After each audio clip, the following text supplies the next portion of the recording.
Alright, so in this video, I'm going to show to you how are you going to pay your Meralco bill using your BPI credit card via BPI Online App.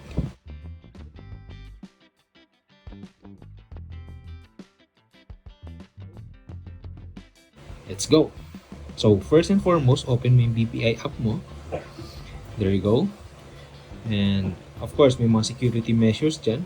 Login by biometrics.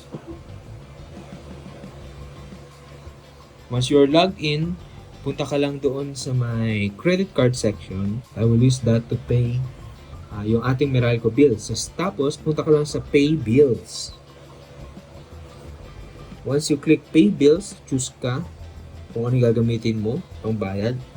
And we will use yung ating BPI Gold Rewards card.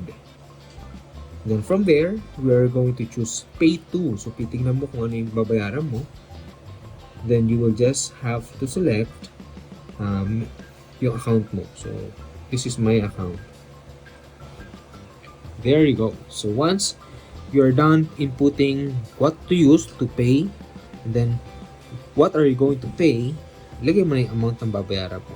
Alright, so upon checking, ang babayaran ko ay 7,229.68. So, medyo mataas ang bill natin sa kuryente ngayon. So, additional note ka lang, ilagay mo for what purpose? August 2024. And then once you're done inputting that, you have to select continue. Then after clicking continue, then click confirm. Mobile key, biometrics, and then we are done. And again, I always suggest download mo yan. So that you will receive a receipt and also a screenshot. Double check na rin, make a screenshot.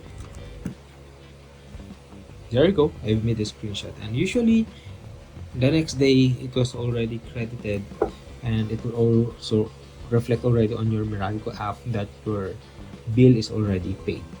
But usually 2 to 3 days. What they advise is around 2 to 3 days. So that's it. How are you going to pay your Meralco bill?